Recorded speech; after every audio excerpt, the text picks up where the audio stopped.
Pernah nggak sih kamu bilang ke diri sendiri, kalau misalkan aku akan mulai budgeting, aku bakal berhenti ngopi, aku bakal berhenti liburan, aku bakal berhenti nongkrong, aku bakal berhenti makan apa yang aku mau. Pernah? Mungkin berjalan 3-4 hari, habis itu capek. Udah capek, habis itu berhenti. Habis itu nggak jadi budgeting deh. Kalau kalian pernah ngerasa kayak gini, nonton video sampai habis karena aku bakal bahas hal itu di video ini. Halo guys, ini teman Yuda and welcome to the Trainers Diary.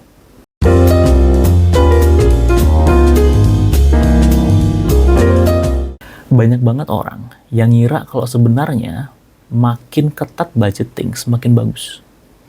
Padahal sebenarnya kalau kita pikirin matang-matang ya, semakin ketat kita, semakin kita kekang otak kita ini, dia tuh akan semakin ngeberontak. Semakin kamu nggak mau kasih dia ngopi, dia akan semakin pengen ngopi. Semakin kamu nggak ngasih dia nongkrong, dia akan semakin pengen nongkrong.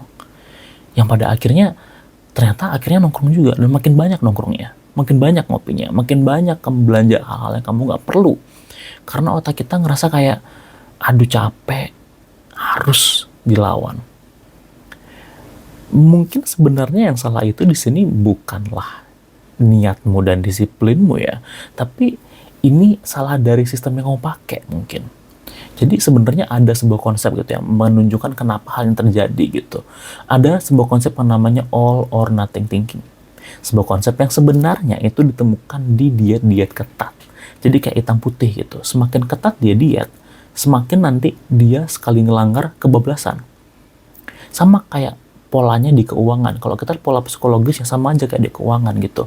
Jadi kalau misalkan kamu terlalu ketat dengan uangmu gitu, nggak boleh A, B, C, D, E, F, G. Habis itu nanti once dia udah ngelanggar sekali, wow, bablas. Beli A, beli B, beli C, check out A, B, C. Nah itu yang terjadi. Ada juga nih sebuah konsep dari Richard Thaler, pemenang Nobel Ekonomi. Namanya adalah mental accounting.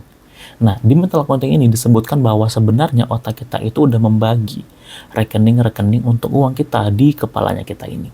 Ada rekening A, B, dan C. Kalau misalkan kita tutup satu rekening yang kita paling suka, contoh rekening hiburan, ya otak kita akan merasa terkekang.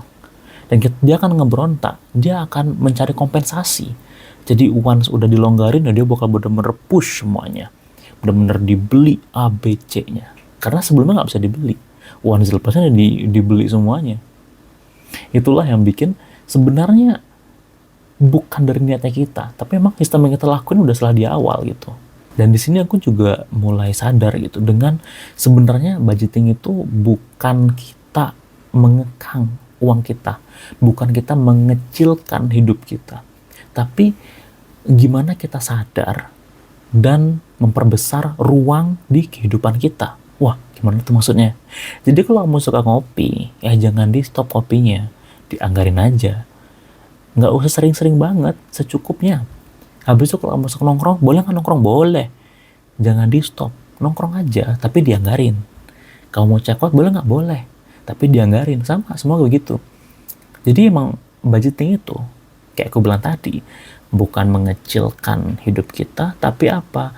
Membuat uang kita berjalan sesuai dengan apa yang kita mau di masa depan. Itulah tujuannya budgeting sebenarnya. Itu juga alasan kenapa aku suka banget pakai yang namanya for conscious spending. Ya aku bakal ngomong ini setiap saat ya, karena aku mau encourage kalian aja untuk coba for conscious spending ini. Di sini kita tuh diajarin gitu untuk membagi uang kita kemana dan kemana. Uang ada yang untuk masa depan, uang ada yang untuk kebutuhan, uang ada yang untuk tujuan finansial, ada juga uang untuk kita happy-happy. Jadi nggak ditekan uangnya, nggak di press, tapi dibagi. Dibagi ke sana kemari, kita tahu jalan uang kita kemana. Oh, uang ini sekian pakai hiburan, pakai ngopi, pakai nongkrong, pakai aku beli apa yang aku mau. Makanya aku suka banget dengan konsep ini, kan tidak mengekang aku sama sekali, dan aku udah berjalan, dan aku sudah jalan bareng konsep ini selama kurang lebih, mungkin lebih setahun lebih ya. Dan aku merasa ini sangat berguna. Yang bikin uang kita udah tahu pekerjaannya tuh kemana. Jadi kalau misalkan budgetmu sekarang itu gagal, mungkin bukan berarti kamu yang salah. Bisa jadi yang salah itu adalah sistem yang kamu pakai. Karena kan sebenarnya budgeting itu bukan yang ketat sekarang dan hasilnya cepet ya. Budgeting itu kan apa yang bisa kamu lakukan, jadikan kebiasaan, yang bisa kamu lakuin sebulan, 2 bulan, 3 bulan, 6 bulan, setahun selamanya. Karena kalau cuma sebentar doang bukan budgeting namanya, itu mah nabung bro. Kalau budgeting ya kamu lakuinnya jangka panjang gitu. Dan aku mau ingetin kalian satu hal juga, bahwa kayak aku bilang sebelumnya ya, tujuan budgeting itu bukan untuk menekan uang kalian, bukan untuk memperkecil hidup kalian, tapi untuk apa? Membuat uang itu bekerja sesuai dengan masa depan yang kalian inginkan. Aku rasa itu aja video hari ini. Semoga bermanfaat. Sampai jumpa di video selanjutnya and have a good day. Keep these rough days off my